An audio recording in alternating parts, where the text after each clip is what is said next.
O Ciência Suja tem o selo da Rádio Guarda-Chuva. Jornalismo para quem gosta de ouvir.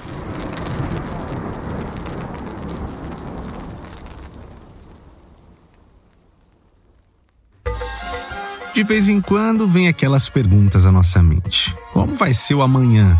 Quando eu vou me aposentar? Quem vai estar comigo na velhice? A vida é curso de rio, com mais ou menos pedras no caminho, mas correndo na mesma direção. A tendência brasileira é de uma vida cada vez mais longeva. Pensar sobre isso te interessa?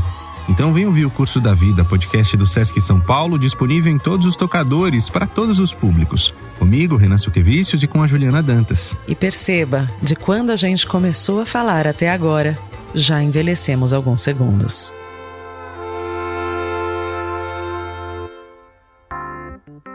Oi, gente, tudo bom? Cá estamos aqui nós, de volta em 2024. Ano passado foi incrível pro Ciência Suja, a gente chegou em muitos lugares, a gente fez reportagens que foram fortes, a gente chegou a ganhar prêmios. E isso tudo só foi possível por causa de você que tá com o seu fone aí. Então, obrigado de verdade.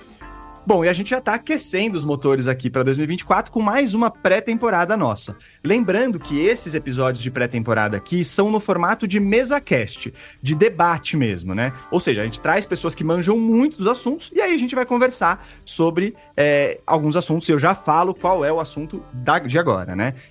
Isso é diferente dos nossos episódios da temporada mesmo, que tem aquele formato narrativo, de documentário. E aproveitando, fica o nosso agradecimento pro pessoal do Sesc, que ajudou a viabilizar esse episódio, e também pra turma da Rádio Guarda-Chuva, que intermediou toda essa conversa. Obrigado, viu, Gabi? Bom, e hoje a gente vai falar do quê? A gente vai falar de quântica. Mas não é de qualquer quântica, assim por dizer. Hoje, gente, não sei se vocês já repararam, se vocês entrarem aí no Google, nas redes sociais, vocês estão praticamente a um clique de distância de coisas como coach quântico, cabala quântica, mesa quântica estelar. Enfim, tem um monte de práticas que usam esse termo, esse quântico, para dizer que vão melhorar a sua vida, para fazer você ganhar dinheiro e até para te salvar de doenças. Só que o que esse pessoal considera como física quântica não poderia estar mais distante da física quântica. Então olha, por exemplo, uma definição que eu encontrei num site que vende cursos de coaching, inclusive de coaching quântico. Tá aqui, ó. Quântico é um termo que diz respeito a uma teoria que acredita que todos os seres humanos são compostos por energia e estão interligados através dela. Dessa maneira, o coaching quântico tem como objetivo o alinhamento energético. Ô, Léo, física quântica é definida assim? Não, definitivamente não. Daqui a pouco, gente, vocês vão saber quem é o Léo, o Leonardo Guerini de Souza, e ele vai te ajudar a entender, pelo menos por alto, porque é bem difícil, o que é física quântica. E você também vai conhecer o podcast incrível que ele tá para lançar, além dos nossos 2 outros convidados, que eu já vou trazer aqui. Mas é isso, a física quântica tem muitas questões em aberto, tem umas coisas intrigantes, como os saltos quânticos e o fato de átomos terem características de energia e características de matéria, e ela já tá por trás de celulares e outras tantas tecnologias que a gente usa.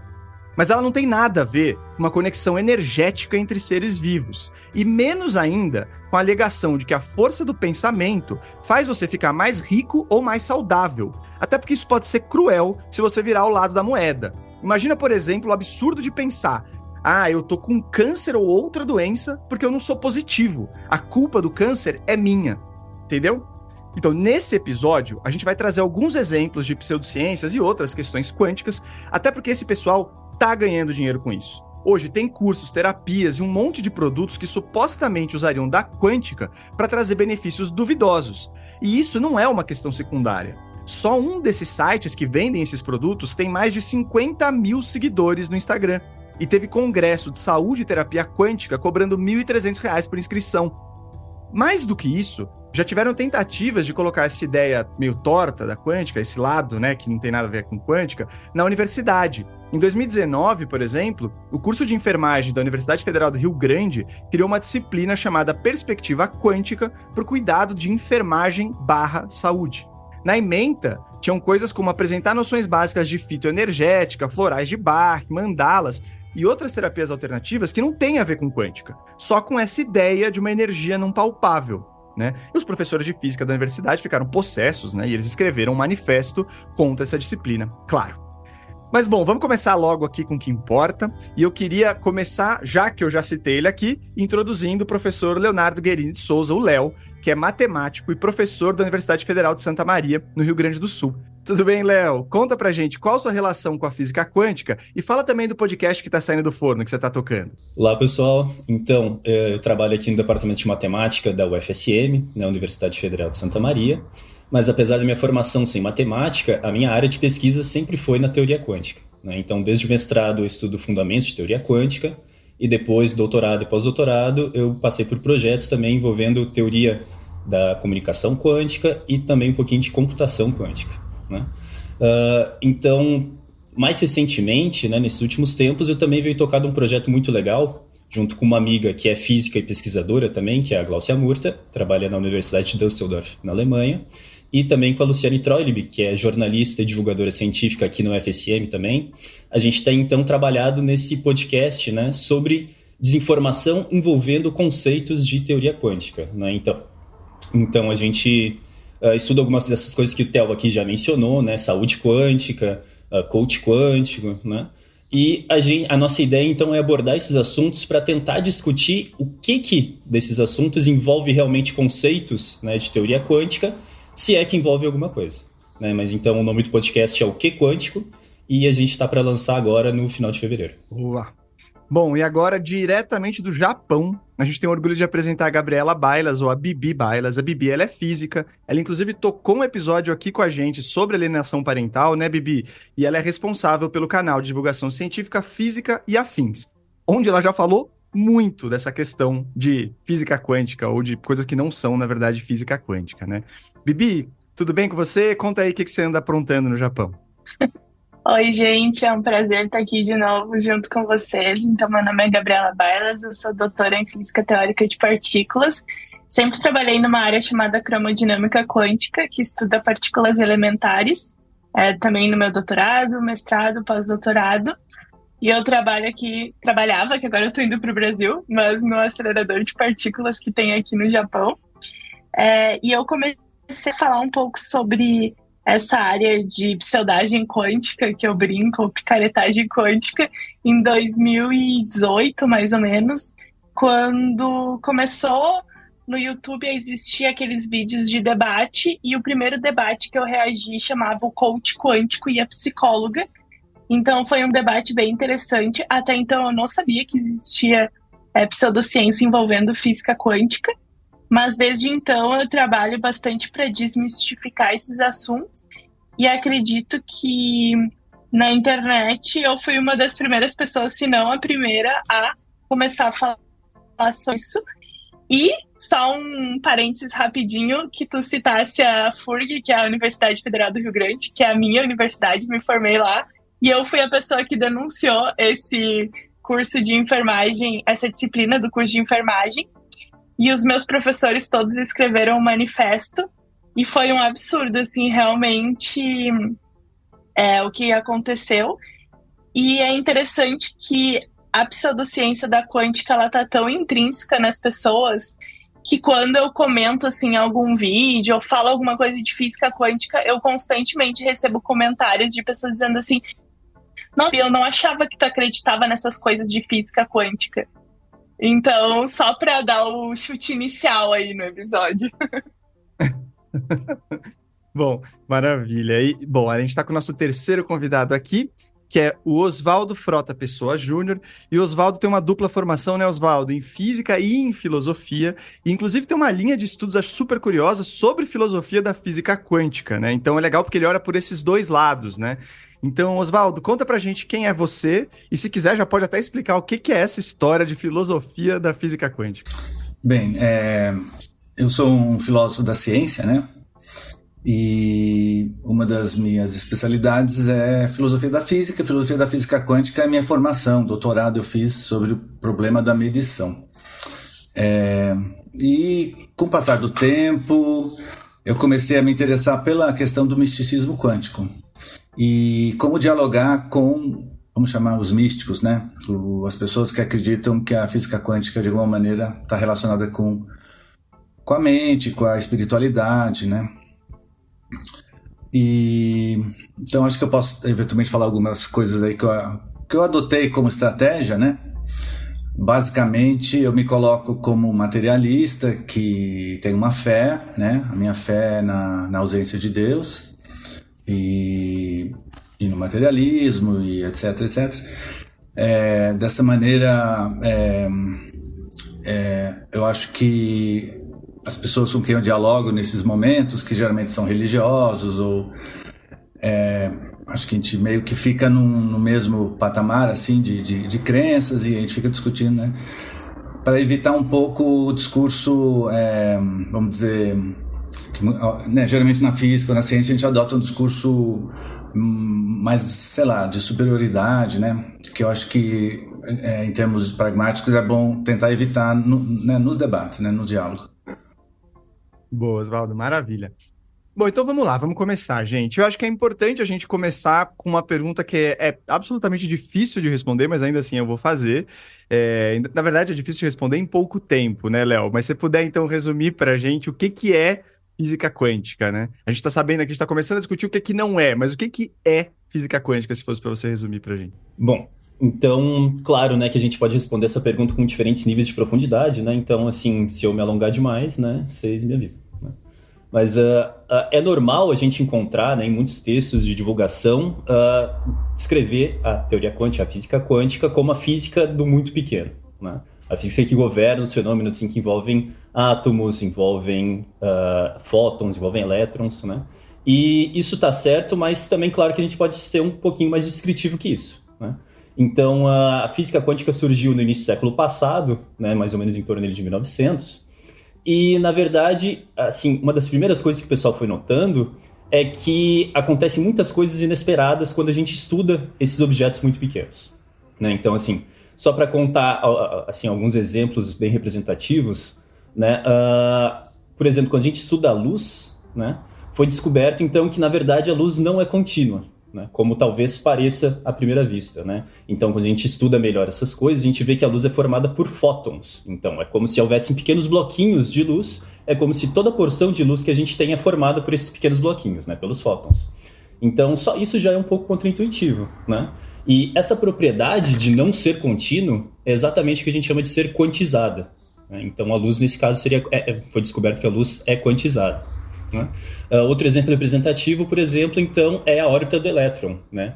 Então, se sabia que os elétrons giravam em torno do núcleo do átomo, só que, talvez à primeira vista, né, parecesse que esses elétrons podiam estar a qualquer distância, né? Podia adquirir, né, podia se colocar numa posição contínua em relação a esse núcleo, né? E então depois, essa foi uma contribuição do Bohr, né? Inclusive, talvez no ensino médio vocês lembrem do modelo atômico de Bohr, que foi dizer que não, na verdade não, né? Na verdade a órbita do elétron também é quantizada, né? O elétron ele também tem que estar em algumas regiões específicas ali do átomo, né? Em torno do núcleo. Então, assim, só essas novas contribuições, essas primeiras contribuições de teoria, elas já modificaram a maneira como a gente entende a estrutura da matéria, né? E é claro que isso, então, já está repercutindo até hoje em muitas tecnologias que se valem dessa descrição acurada da estrutura da matéria.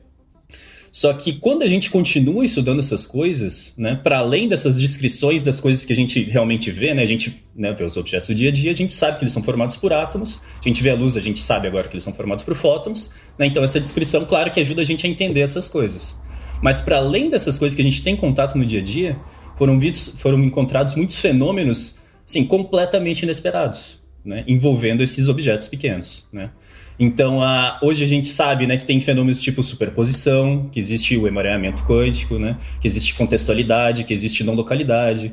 Então, assim, é uma série de fenômenos, uma série de propriedades que não tem paralelo no nosso dia a dia e que foi, assim, um mundo novo a ser desbravado, né? E, então, assim, só para complementar, assim, né, aqui a gente, né, toda essa minha resposta me falando muito de fótons, de elétrons, de átomos, né, nessa escala muito pequena. Mas também é legal dizer que teoria quântica ela não se refere necessariamente à escala, né? Não é assim, menor do que 1 micrômetro a gente está no regime quântico, maior do que isso a gente está no regime não quântico, no regime clássico, que é o que a gente chama, né? Não é bem assim, na verdade, né? A questão da escala ela entra porque esses fenômenos quânticos, essas propriedades quânticas, elas são muito, muito, muito sensíveis, né? São muito frágeis, né? Então, o que acontece é que quando a gente entra em contato com objetos que têm essas propriedades, imediatamente essa propriedade ela se dissolve, né? Ela meio que é absorvida, né? Então, e a gente vê só esse comportamento clássico, que é o que a gente vê no nosso dia a dia. Então, aqui é legal dizer que essa escala pequena, ela só é importante porque é nessa escala pequena que a gente consegue, né, o isolamento, a proteção da interação com outras coisas, para a gente observar essas coisas que são super estranhas. Pois é, né? E isso é muito interessante porque na sua fala, né, Léo, a gente pega coisas como termos assim, é muito contraintuitivo, a gente não tem base para fazer comparação, né? E no Que Quântico, nos episódios, a gente vai vendo isso também, né? Em dado momento, isso não tem comparação em certas coisas, não existe uma analogia que explique, né, em sua totalidade isso. E isso, associado a essa complexidade, e até os termos em si, né, Oswaldo, imagino que, assim, traz uma atraência para esse lado do misticismo quântico. Porque o que eu queria perguntar para você, Oswaldo, é um pouco assim, por que o termo quântico, em especial, tem sido, né, tão usado, né, nisso que você falou de misticismo, né, ou mesmo, né, nas pessoas que estão efetivamente de forma mais consciente querendo ganhar dinheiro em cima disso? Por que é tão atraente para esse pessoal usar o termo quântico ou quântica, Oswaldo? Bem, eu acho que uma questão assim, inicial a ser percebida é que existem várias interpretações da teoria quântica. Por exemplo, o Leonardo falou que a luz existe em bloquinhos, né? Mas a gente pode perguntar, esses bloquinhos, eles surgem quando você faz a medição, né, da radiação eletromagnética, ou seja, da luz, ou esses bloquinhos, os fótons, já existem quando a luz se propaga, né, antes de ser medida? E essa é uma questão que não dá para responder em termos científicos, porque eu estou perguntando assim, o que acontece antes da medição? A ciência só consegue responder algo, comprovar algo assim, quando você faz um experimento com medição ou por considerações teóricas. Mas o problema aqui é que as considerações teóricas, no caso dos fenômenos quânticos, elas aparecem de várias diferentes maneiras ou interpretações, né? Então você tem várias interpretações e numa espécie de democracia das interpretações quânticas, há certos critérios para você aceitar, né, uma interpretação ou não, né? Então, se você defende que a consciência humana é responsável pelo colapso da onda quântica, né, vamos dizer, pelo surgimento do bloquinho do fóton, se você defende isso, você pode ser aceito, vamos dizer, no baile das interpretações quânticas, que é uma festa que a gente faz, que todas as interpretações vão ali participar do baile, e tem um porteiro que fica checando para saber se você pode entrar ou não.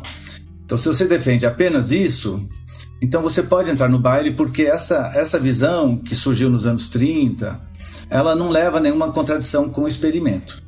Agora, se você vai para o baile e fala, olha, eu quero participar do baile e tal, eu tenho uma interpretação X e eu acho que a mente humana pode alterar as probabilidades de um fenômeno quântico pelo poder da mente sobre a matéria. Bem, aí a presença dessa pessoa é recusada no baile, porque esse tipo de tese, né, é uma coisa que pode ser verificada experimentalmente e os físicos não aceitam que isso possa acontecer, né? Agora, aqui a gente tocou num ponto interessante, geralmente é aí que termina a discussão, né? Porque aí o porteiro do baile, que representa os físicos, vai falar, não, mas esses experimentos não são bem feitos, não são aceitos pela comunidade. Aí a pessoa que quer entrar fala, não, mas ninguém fez um experimento mostrando que isso não é verdade, né? Ou seja, o que acontece é que os físicos meio que não vão gastar seu tempo para fazer um experimento, para mostrar que o pensamento não afeta os resultados quânticos.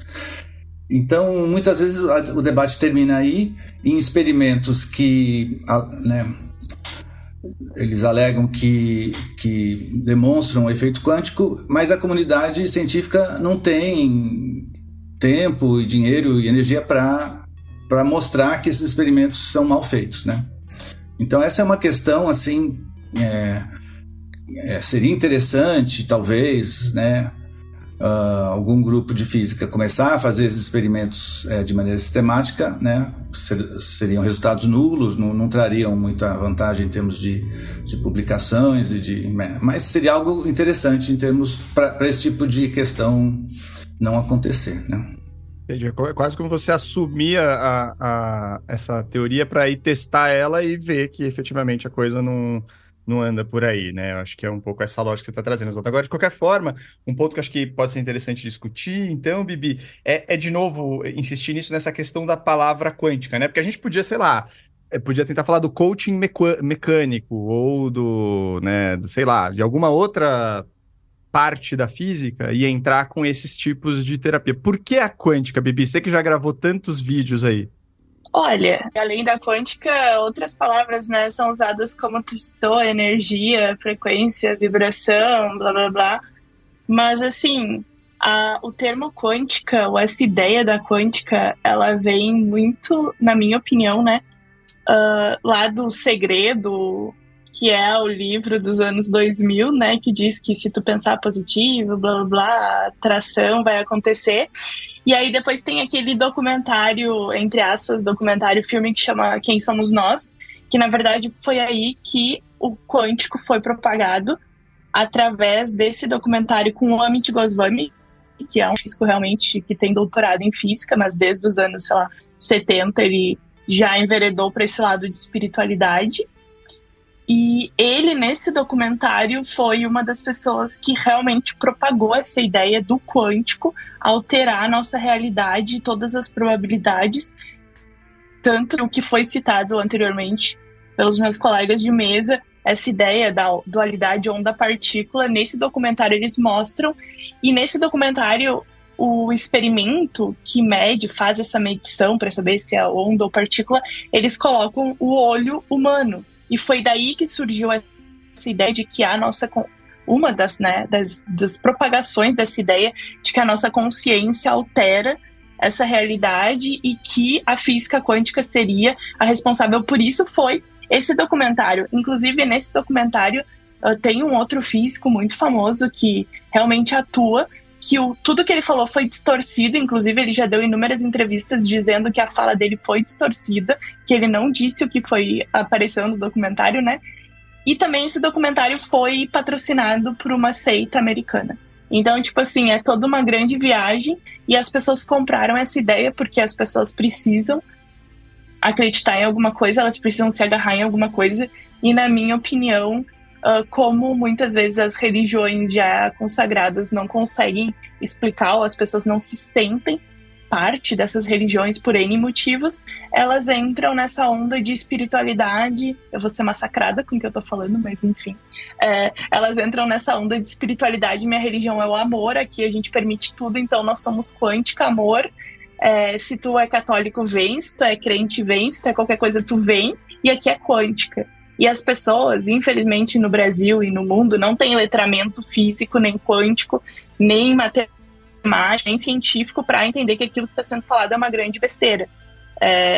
Eu sou um pouco menos dessa opinião de diálogo, me desculpem, meus colegas, eu sou da opinião de eu não vou perder realmente tempo com isso, como ele falou, os físicos são mais, assim, duros, eu não sei, mas eu realmente acho que o que vai adiantar a gente fazer 1 milhão de experimentos, gastar dinheiro para provar que não é verdade, se quando a gente mostra que alguma coisa não tem evidência, eles vão dizer, mas é que os físicos foram comprados, mas é que a ciência não quer revelar a verdade, e no fim, eu não sei, na minha opinião, a gente tinha que, desde o ensino básico, ensinar as pessoas o que é física, o que é uma discussão científica, porque isso sim vai mudar as pessoas e vai fazer as pessoas entenderem, porque como eu tenho muito vídeo, eu já falei muito, eu já tentei dialogar muito, várias estratégias, cai sempre na mesma coisa. Mas é que os físicos não querem isso. Mas é que tu é muito nova. Mas é que tu é, sei lá, ateia. Mas é porque não sei o quê. Aí são várias explicações porque as pessoas querem acreditar que aquilo é uma verdade, faz parte da vida delas. Então, não sei. Vem desse termo, mas aí tem várias coisas envolvidas e realmente, no Brasil, as pessoas gostam também de acreditar em muitas coisas. E aí as pessoas têm esse pertencer a algo. já que eu não tô pertencendo a nenhuma religião tradicional, eu vou pertencer ao que estão falando de quântica. Eu acho que é um pouco por esse lado, assim. Legal, Bibi. E aí eu queria trazer aqui 2 pontos que a Bibi colocou, Léo, que é, primeiro, ela fez uma recuperação aí, se você, né, de como essa expressão, né, esse uso quântico foi ganhando força. Você também no podcast, acho que vai fazendo um pouco dessa recuperação. Se quiser acrescentar um pouco aí, fica à vontade. Mas também sobre essa, vamos dizer, essa aglomeração da quântica com outras terapias. Eu não sei se você encontrou isso, Léo. Ou seja, de pessoas que usam o termo e aí acabam misturando com outras coisas, né? Tem a tal da mesa quântica estelar, que tem um pouco disso, né? Porque ela envolve conceitos de astrologia com conceitos, né, dessa questão de energias vibracionais, né? Então ela vai meio que misturando terapias diferentes. Eu não sei se isso aconteceu também na sua apuração, você achou bastante disso. Então, acho que a Bibi falou bem aqui também, né? Acho que são 2 grandes marcos, essas 2 referências que ela trouxe, né? Tanto o livro Segredo, né? Que também virou filme, ou era filme e virou livro depois, quanto esse pseudo-documentário aí, né? Quem Somos Nós. Mas já antes disso, assim, já tinha muita conexão de teoria quântica com misticismo, com espiritualidade também, né? Se quiser entrar mais nisso, o Oswaldo aqui com certeza sabe falar muito bem disso, né? Mas já desde os anos 70, né, tem um livro famoso que também foi um marco, que é o Tal da Física, que é escrito por um cara também que é o Capra, né? Eu não lembro o primeiro nome dele, né? O sobrenome é Capra. Mas que foi, assim, um dos desbravadores, né, dessas novas ideias, assim, né, um dos grandes disseminadores dessas novas ideias. Mas é para saber, assim, essas ideias, essa conexão, né, de quântica com coisas mais místicas, ela já vem basicamente desde o surgimento da teoria quântica, né? Que nem eu falei, assim, a quântica, ela apresenta muitos fenômenos muito contra-intuitivos, né? E apesar de que inclusive gerou muita desconfiança para os próprios fundadores, né? Os próprios cientistas foram os primeiros a ter muita dificuldade em aceitar que essas coisas eram realmente, assim, né? Que realmente aconteciam no laboratório, né?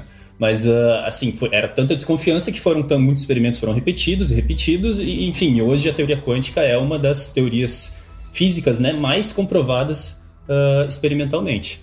Mas, para além disso, né, isso traz muitos problemas, né, porque, assim, apesar de a gente hoje saber como prever o que vai acontecer no laboratório, né, pelo menos para esses fenômenos bem estudados, né, ao mesmo tempo a gente tem dificuldade de explicar isso, né, de interpretar isso em todos os detalhes, né, que nem a gente já falou até, que nem tu falou também, né, a gente tem muita dificuldade em trazer isso com analogias do nosso cotidiano, né, é meio que um mundo novo que é difícil comparar com a nossa vivência diária, né.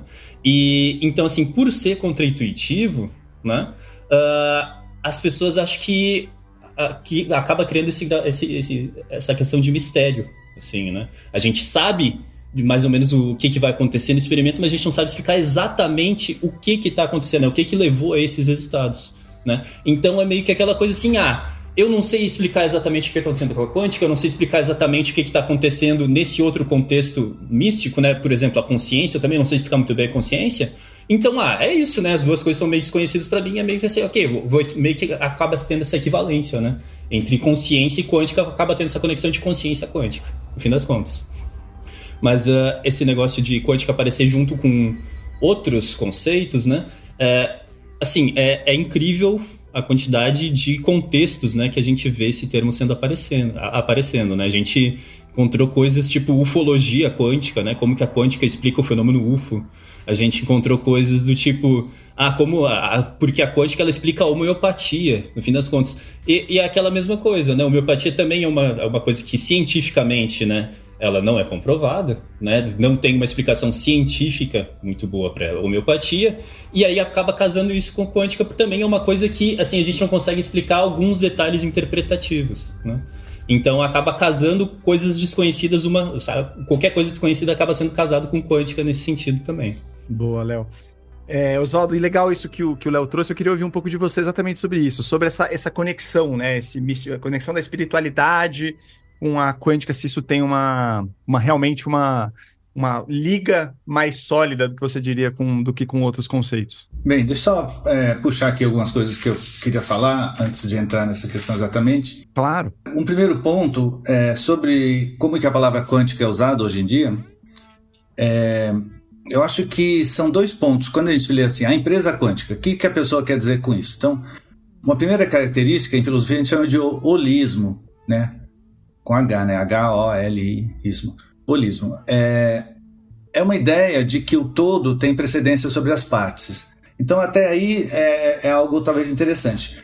Mas aí acopla isso com o que a gente pode chamar de pensamento mágico. Então, pensamento mágico é justamente aquela ideia de que a minha mente pode alterar a realidade de maneira direta, né?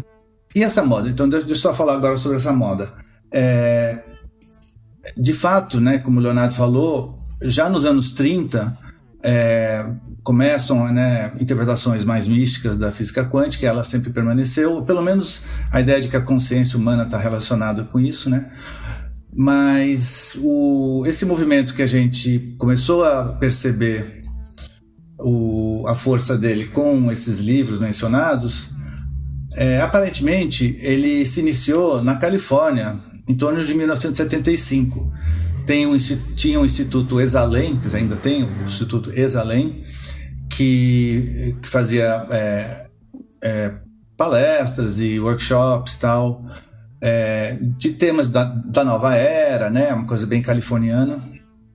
E nesse momento em que o Capra, né, estava ali também apresentando as ideias deles, começou a surgir grupos discutindo justamente a ideia de que o teorema de Bell e o emaranhamento quântico poderiam ser a explicação para a telepatia, né? Então essa foi a inspiração para esse grupo de física que acabou gerando no circuito esotérico, que é um circuito que permeia o mundo todo, nas cidades do mundo todo, com diferentes escolas, essa ideia, esse consenso entre eles de que a quântica seria a explicação científica para as ideias espiritualistas deles, né? Mas isso também contribuiu para essas ideias não só estarem em pauta nesse circuito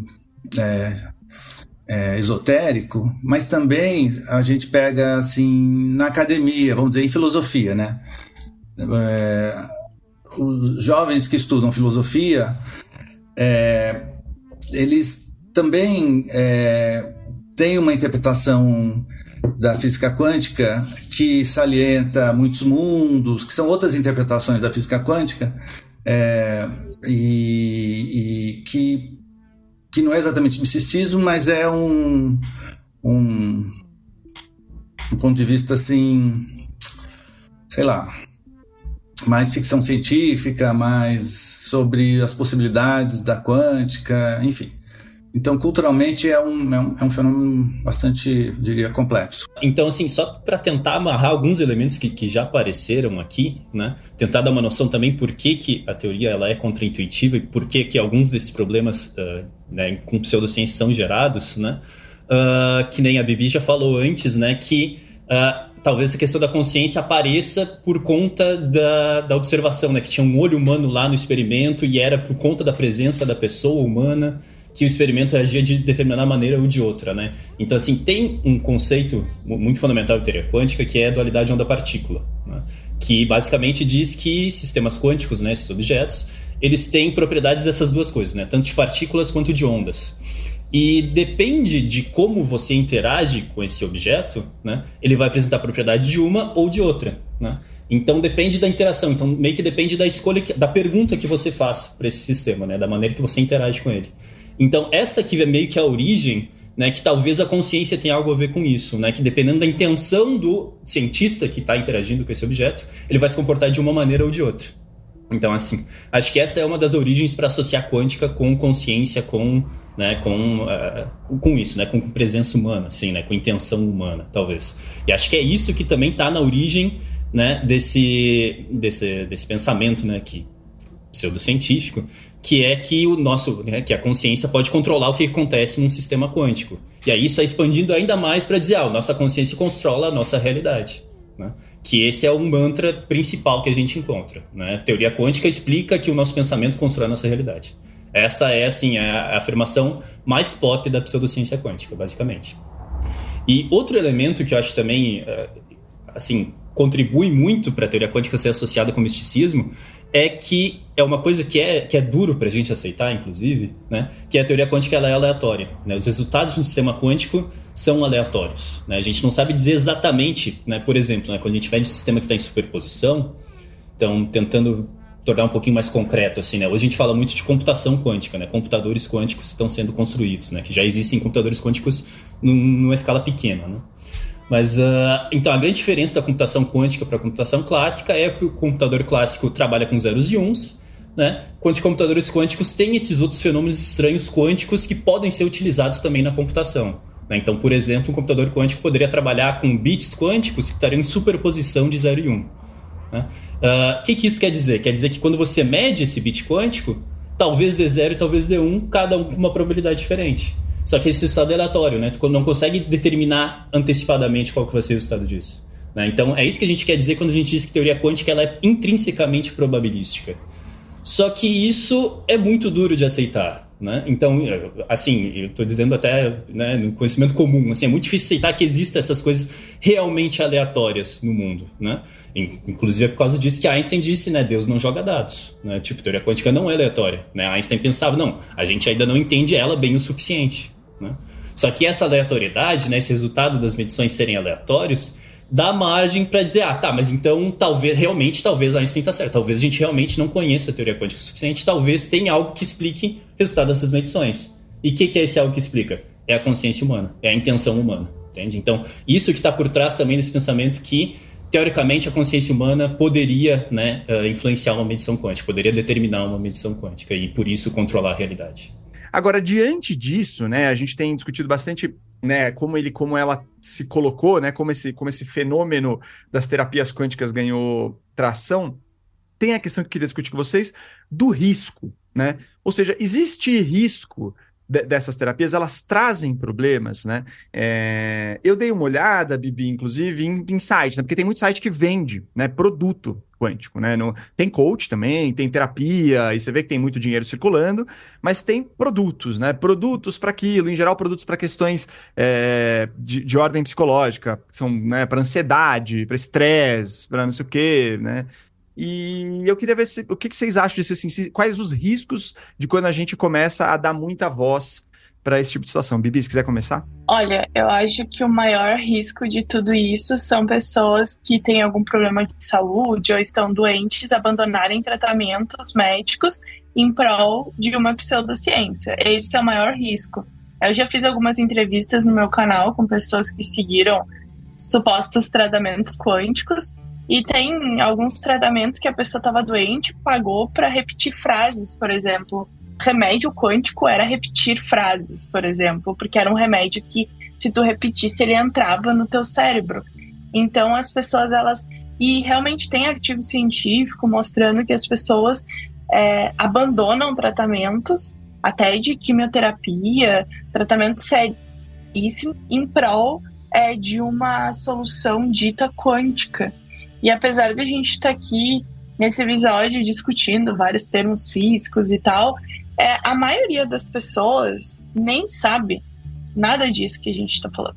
Ela só escuta a palavra quântica, acha que é interessante, alguém realmente vendeu aquela ideia para ela, deu um discurso bonito, ela não faz a menor ideia, probabilidades, não probabilidades, tipo, nada. Ela só diz assim, mas o fulano de tal, que é um grande estudioso, de acordo com não sei quem, mas é um grande estudioso, me disse isso. Então, é verdade. E também as pessoas que estão doentes, elas são muito tão desesperadas, né? Todo mundo já ficou doente na vida, e se tu tá doente por um tempo maior e da doença não melhora, a pessoa já se desespera. Se tu tem um filho doente, um parente doente, tu já quer, não, mas e tenta isso, mas e tenta aquilo. Aí vem aquela famosa, se bem não faz, mal bem não faz, né? Também tem essa frase que as pessoas falam. Então, eu acho que esse é o risco de ficar doente, de morrer, de abandonar tratamento, de perder muito dinheiro. Tem muita gente que perde muito dinheiro. Eu já fiz várias entrevistas no meu canal com pessoas que realmente gastaram 10 mil, 20 mil, 100 mil.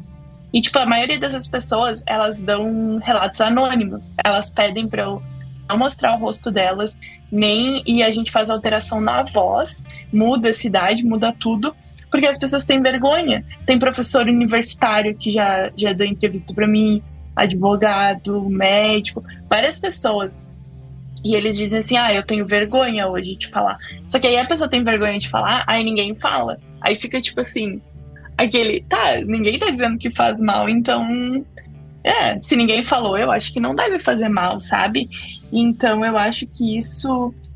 E aí tem um outro ponto, que se a gente for pensar nessas pessoas que propagam a ideia do quântico, é como se fosse uma pirâmide, assim. Tem o topo da pirâmide, onde é aquela pessoa que eu acho, na minha opinião pessoal, que ela realmente entende do assunto. Ela entende tanto do assunto que ela consegue manipular as palavras para enganar as pessoas. E tem a base da pirâmide, que são as pessoas que estão ali assistindo um vídeo no YouTube, um Shorts, um Reels, que não entende nada de nada. É uma pessoa que não tem muito conhecimento, daí ela escuta alguém falar e ela vai e acredita naquilo. Então, sempre, se vocês forem seguir o rastro de quem está vendendo isso, no Brasil, vamos supor, tem 2 nomes, grandes nomes, e que são riquíssimos, e que são pessoas que ganham muito dinheiro com isso. E se tu fala de quântica, vão citar uma dessas 2 pessoas. Aí tem por exemplo, que eu já falei, o Amit Goswami, que ele é muito famoso, inclusive ele dá aula para pessoas, forma pessoas nisso. Então, assim, é muito complicado esse assunto. E quando tu questiona a pessoa, se tu questiona de alguma forma, ela vai se sentir muito mal, porque ela já gastou dinheiro, então ela vai ficar ofendida, porque ela tá pagando por aquilo, tu tá questionando a fé, o que ela tá fazendo, ou ela já vai dizer que tu não acredita, ou que tu tem inveja, ou 1 milhão de coisas. Então é bem difícil o diálogo, até se tu quer tentar ajudar essas pessoas.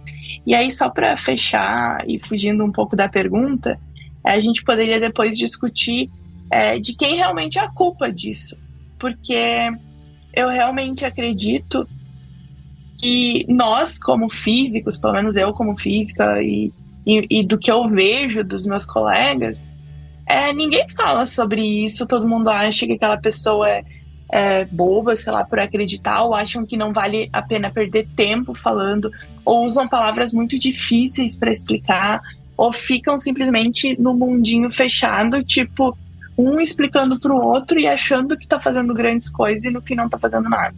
Na minha opinião, é isso. Fala, então adianta essa, Bibi, a gente volta mais, mas de quem é a culpa pra você? Eu acho que é dos próprios cientistas, da nossa própria estrutura elitista do ensino. São vários pontos. O ensino fundamental é péssimo. A ementa é horrível. Tipo assim, a gente parou ali no... Quem é da física vai entender, a gente parou num plano inclinado e num sistema de polias. Poucas escolas, poucos professores falam de física moderna. A maioria dos alunos sai sem nem saber que existe física de partículas ou não. A maioria dos professores de física, a maioria das pessoas que dão aula de física no Brasil não são físicos. Tem até estatística, são pessoas formadas em milhões de outras áreas e não física. A nossa própria Sociedade Brasileira de Física, eu já escrevi uma carta aberta muitos anos atrás.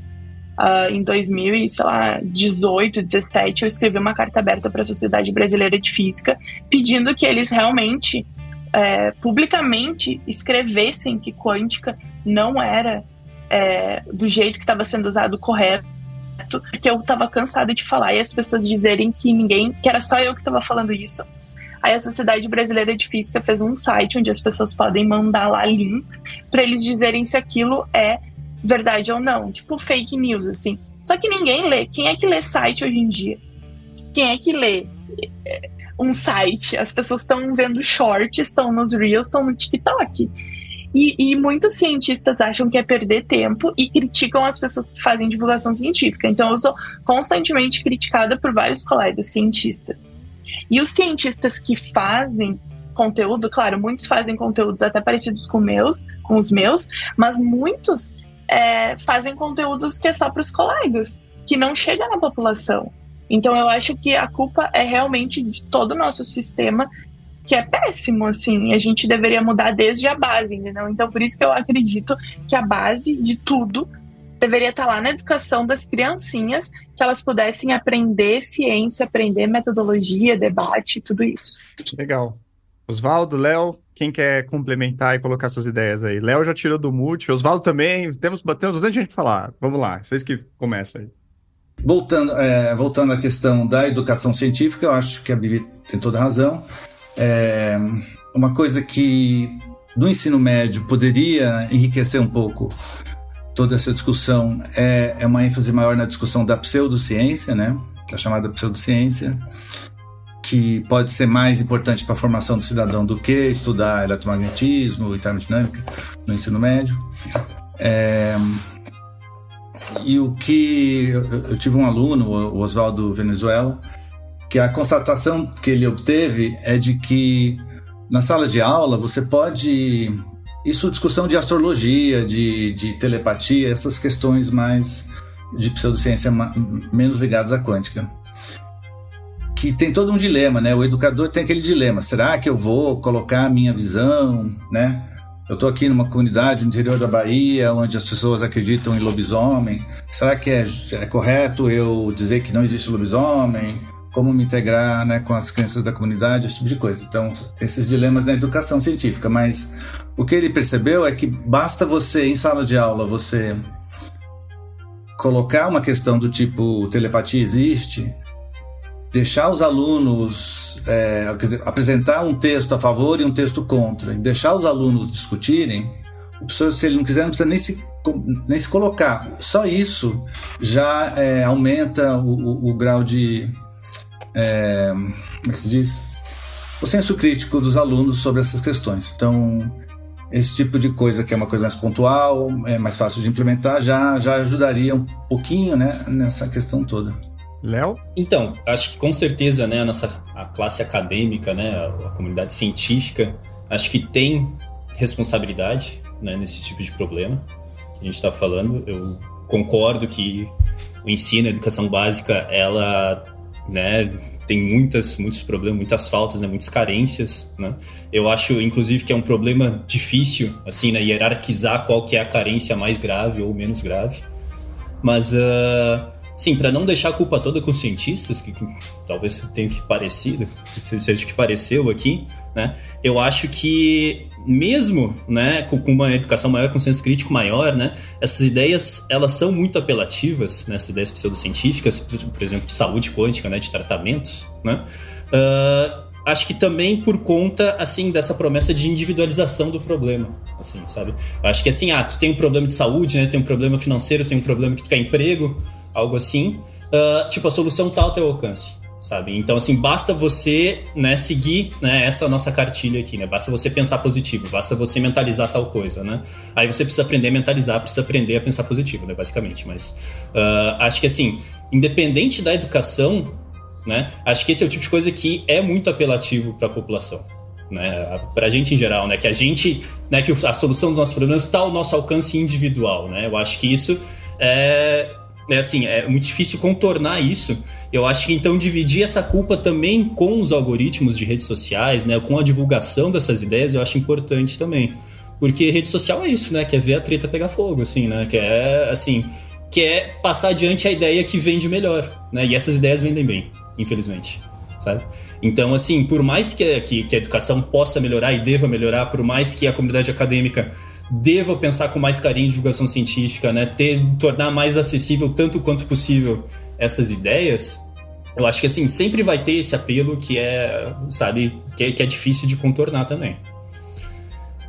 E aí, só para voltar, né, bom, para deixar uma bagunça mesmo, né, coitado do editor aqui, né, mas pra gente, porque o Theo falou antes, assim, dos riscos, né, e eu acho que a Bibi tá totalmente certa, né, o risco imediato mais grave é com esses tratamentos, né, duvidosos. Mas eu acho que, assim, mais no longo prazo, né, eu acho que essas ideias que confrontam as ideias científicas, elas enfraquecem a ciência também, né? Justamente por conta do apelo delas, né? Se a pessoa tem que decidir no que ela acredita, né? E decide acreditar nesse misticismo que vai contra o que o cientista fala, que vai contra, né, que vai nessa direção que os cientistas são pagos para fazer propaganda contra, porque eles não querem que você saiba, né? Eu acho que isso, em geral, né, mina a autoridade da ciência. e que é terrível também, assim, né, que, bom, a gente recém passou por uma pandemia, né, e, assim, a gente sabe que se a presença, né, se a influência da ciência fosse mais forte na política, né, a gente sabe que o número de mortes aqui no Brasil seria muito, muito menor, né. Então, assim, esse é um risco muito grave também de longo prazo, assim, né, minar a ciência como um todo. Não, com certeza. E isso, incrível essa entrada também, porque ela mostra, assim, do nosso lado, né, puxando a brasa pelo Ciência Suja também, a gente tenta muito trazer contexto para esses casos, para esses episódios, porque muitas vezes eles estão entremeados, né? Então, por exemplo, a coisa da programação neurolinguística, que foi uma coisa super da moda da década de 80, 90, agora está ganhando a terminologia quântica ali dentro também, né? E também é uma ideia que também não carece totalmente de comprovação científica, mas que é repassada por muitas dessas pessoas. A gente, inclusive, fez um episódio sobre um dos principais personagens de pseudociência do Brasil, e que é uma pessoa que defende esse tipo de prática, né? O Lair Ribeiro, como a gente colocou nesse episódio. E isso, acho que leva também para um ponto para a gente, nessa linha dos riscos, que é a tal da culpabilização, né? Que eu falei no começo, que quando você está colocando, né, que a pessoa ela é possível, pelo pensamento dela, de ser bem-sucedida, você também está dizendo que as pessoas que não são bem-sucedidas não são assim porque não estão pensando direito, né? E isso, dado a sociedade altamente desigual que a gente vive, eu acho um tanto quanto cruel a gente defender esse tipo de pensamento, pelo menos na forma mais radical dele, que é como é colocada muitas dessas vezes, né? As pessoas nesses congressos de coaches quânticos e afim, falam que você vai pensar e você vai ficar rico por essência, né? É só uma questão. Então, esse tipo de pensamento absolutista, assim, eu acho que ele também gera essa culpabilização que eu acho muito, muito deletéria para como a gente encara a nossa sociedade. É como se tivesse tudo na mão do indivíduo só, né? E não do que tá cercando a gente. Então, acho que ainda tem esse ponto para a gente pensar. Mas, gente, conversa vai, conversa vem, a gente já falou bastante aqui. Eu queria pra gente só não arrematar, não ficar tão nesse tom negativo aqui, gente. Se a gente podia encerrar, talvez, Léo, com você só falando um pouco assim, quais os usos que a gente tem de física quântica hoje, já no nosso dia a dia, né? Você já chegou a citar algumas coisas, mas assim, a gente ainda pensa na física quântica como uma coisa muito, até etérea, entre aspas, não tem nada de etéreo, mas a gente imagina um pouco isso. O que já tem física quântica quando a gente está olhando aí pro lado? Bom, então, que nem eu falei lá no início, né? A física quântica, ela meio que dá, assim, a descrição acurada que a gente tem hoje, né? A descrição precisa da estrutura da matéria.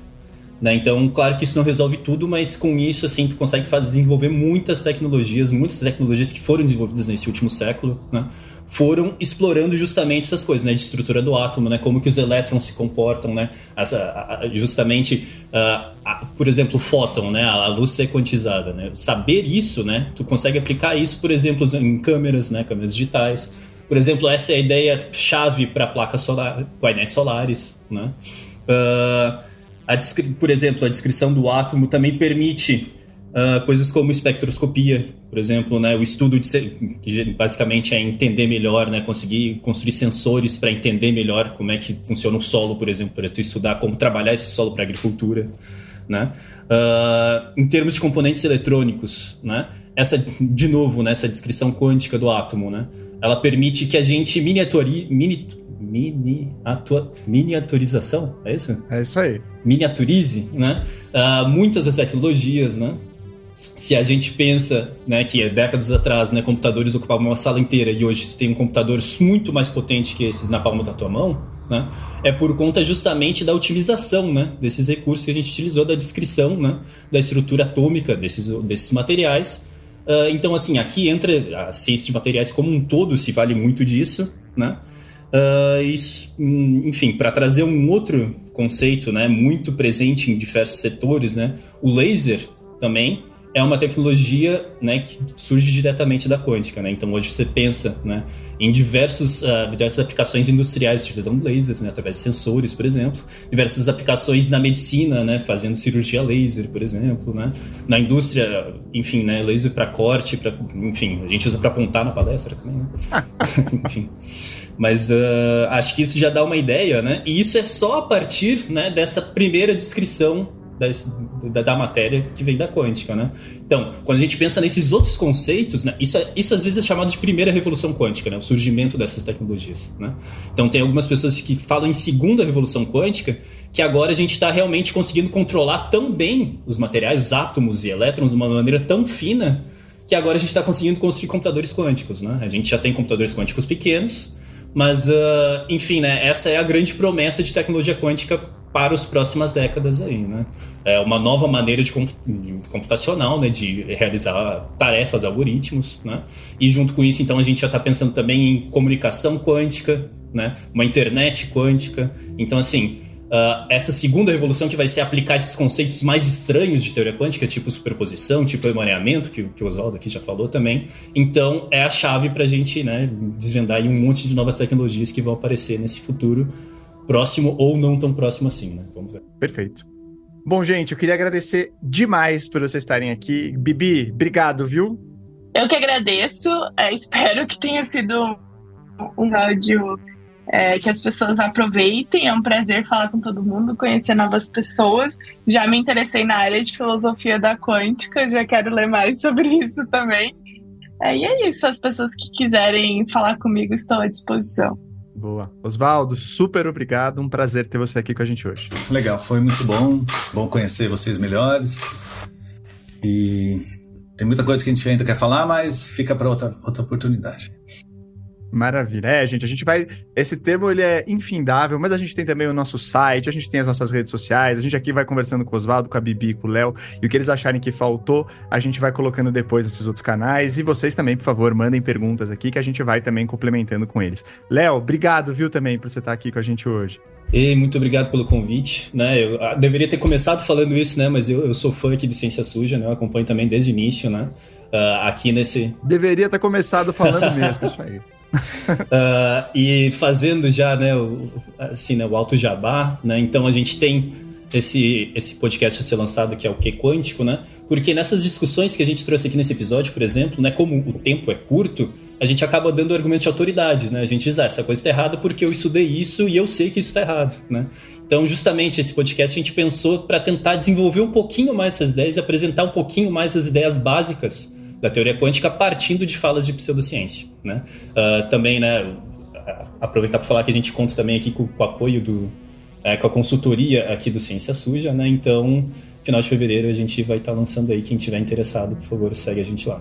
Maravilha, é isso aí. Eu acho que tem o que quântico, ele casa muito com o que a Bibi falou de trabalhar esses assuntos de maneira, por um lado, aprofundada, mas de maneira que acessa as pessoas. Eu acho que vai ser um sucesso esse podcast. Pelo menos a gente torce muito, mas eu tenho muita convicção de que vai dar tudo muito certo, Léo. Parabéns. Bom, gente, é isso. Queria também deixar claro que o Ciência Suja ele é um podcast de muitas mãos, então a gente tem na edição o Felipe Barbosa, na produção e apresentação desse episódio eu, Telro Preste. O apoio técnico e as redes sociais ficou a cargo do Pedro Belo. A equipe do Ciência Suja também é composta pela Colé Pinheiro, pela Carol Marcelino e por nós três, Felipe Barbosa, Pedro Belo e eu, Telro Preste. O Ciência Suja é uma produção da Nave Reportagens e a gente faz parte também da Rádio Guarda-Chuva, que é o primeiro... vamos dizer, conglomerado de podcasts jornalísticos aí que estão disponíveis para vocês, né? Então acompanha a gente também nas nossas redes sociais, a gente tá no Instagram, até no TikTok também, né? E também no Twitter, pode falar, mandar mensagens, críticas, elogios, o que você quiser, conversa com a gente lá. A gente também tem um programa de apoio de financiamento coletivo pelo Orelo para manter o nosso podcast, né, de pé. Então, por favor, depois visite lá. É só entrar no Orelo, procurar Ciência Suja. A gente tem diversos planos ali que você pode assinar e contribuir com a gente, tá bom? E também, se quiser mandar um e-mail, é cienciasuja@gmail.com. A gente tá nas redes sociais também, cada um de nós ali nos nossos arrobas, então você consegue achar todo mundo. Fique à vontade para conversar com a gente, esse é o nosso intuito. E muito obrigado por esse comecinho de ano com a gente já, gente. Um abraço, até a próxima. Tchau, tchau.